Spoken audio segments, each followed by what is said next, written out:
Hello, Hofstra fans, and welcome to the W. Mason Coach Report with head women's lacrosse coach Shannon Smith. Shannon, how are you? I'm doing well, Stephen. How are you today? I am great because this is the postseason edition of the W. Mason Coach Report NCAA tournament. Well, your team advanced the NCAA tournament.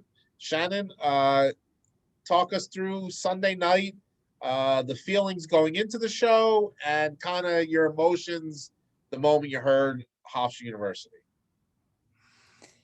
Obviously, just an incredible night for our team, our program, especially all the individuals on the team having their dream become a reality. I think for us, after obviously we had a tough loss against JMU, and we kind of told the team we got to stay positive. We have a really great body of work, and it's going to be up to the committee.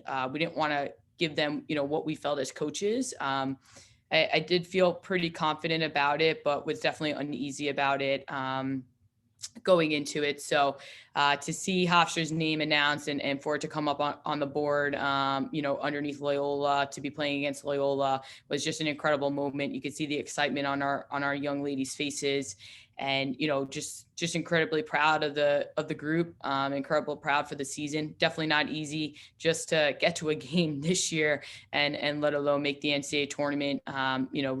Really proud of them, and we're excited to have another week with one another, and just taking advantage and enjoying the moment.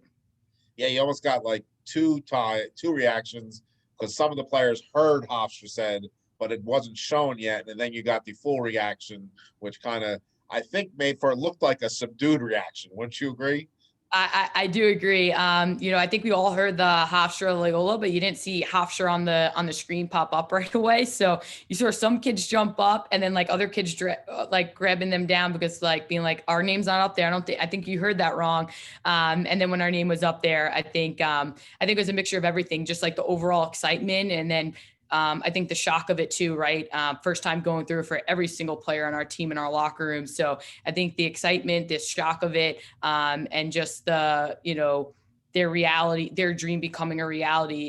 It's a lot at once. And, just for us, we've been really preaching, Amanda and I, to the players of just enjoying the moment, taking it all in. We're one of 29 teams left right now in Division I, and be appreciative of it, and continue to work hard, but enjoy this moment. And Shannon, you talked about the body work. The body work's pretty impressive. You guys have faced a ranked team in every game since that first. I don't even know what game it was, but that would have been Drexel. No, way before Drexel. It was, I think, Boston College. Boston College, and obviously that's going to continue through this weekend. You have always put together these incredible schedules. Last year, before COVID shut it down, it was a schedule we talked about was maybe the best ever in program history. Is this the reason you do that? Yeah, I think two reasons, right? What you just named, to give us an opportunity if you don't win your conference tournament, because the CAAs are an incredible conference, giving us an opportunity with our overall body of work at large. And then also making sure that we play a competitive non-conference schedule, so we're prepared for conference, right? We're getting, we're learning a lot about ourselves, finding our identity before we get to the month of April when we're in conference. So I think that's, the two main reasons behind, such a competitive schedule for us. Three of your players, I guess we'll call them the super seniors, they returned for this year with one goal in mind, and the goal was the NCAA tournament. Okay, we'd be remiss if we didn't ask you about that. Kind of what is the realization of the goal being accomplished this week do for Darcy, Alexa, and Alyssa? They put their lives on hold for this. They came back here, their fifth year, wanted to be with their teammates, wanted to have the opportunity to play with one another again and get to the NCAA tournament, something they've been working so hard for. So it's just really incredible that that goal has been accomplished, for them to get here. And, I think for them, it's, I don't know if they will really settle in and hit them until after college. Everything that they have accomplished in their 5 years here at Hofstra, everything they did for our program, and the culture and where they really put Hofstra, by the time they left. And it's just really incredible. So, I can speak for myself. I think, after you graduate, you kind of have a little bit of a realization and an appreciation for everything that you have accomplished and did. So I know for them, I think they're just living in the moment, being where their feet are right now. But I think they're going to be, when they look back on their careers, they're going to see how impactful they were to this program and how much they meant. And I know you're going to coach speak this question, and you are going to probably say your mind was already racing to getting game film, but how does the realization of making the NCAA tournament and watching that selection show differ for Shannon Smith, the player at Northwestern, and Shannon Smith, the head coach at Hofstra? It's funny you asked. It's something that we talked about up here in the office. Amanda and I both have experienced the NCAA tournament. And I flat out said, I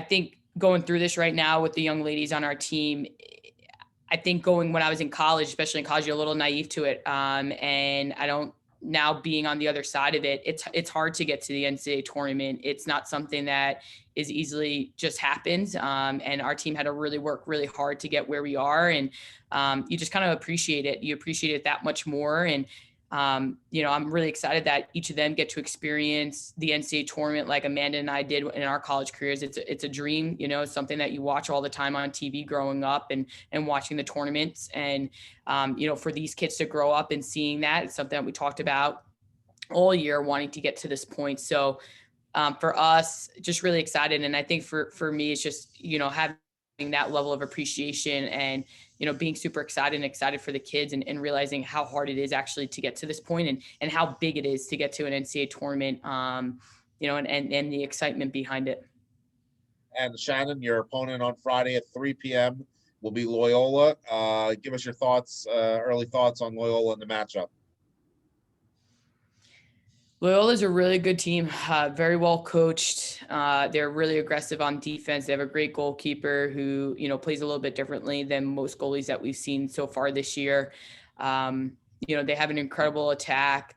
Number 4 on their team is really great. She's one of the best players out of Loyola, if not the best, and really great in the Patriot League. So we have our hands full with their attack, and she's incredible on the draw as well. So for us, we're going to have to really play well, follow our game plan, stick to the game plan, and come up with 50-50 balls, shoot well, and win the draws. And two Tewaaraton Award winners on the sidelines for each team. Not often you can get that, right? No, not often. Jenza was an incredible player and really transformed the game of women's lacrosse, and super excited to be on the sidelines with her in the Carrier Dome. I think it's an incredible opportunity for our young ladies, an incredible opportunity for our program. Well, Shannon, we wish you good luck on Friday and through the weekend, and we'll talk to you again soon. Thank you, Stephen. And thank you for joining us in the W. Mason Coach Report with head women's lacrosse coach, Shannon Smith.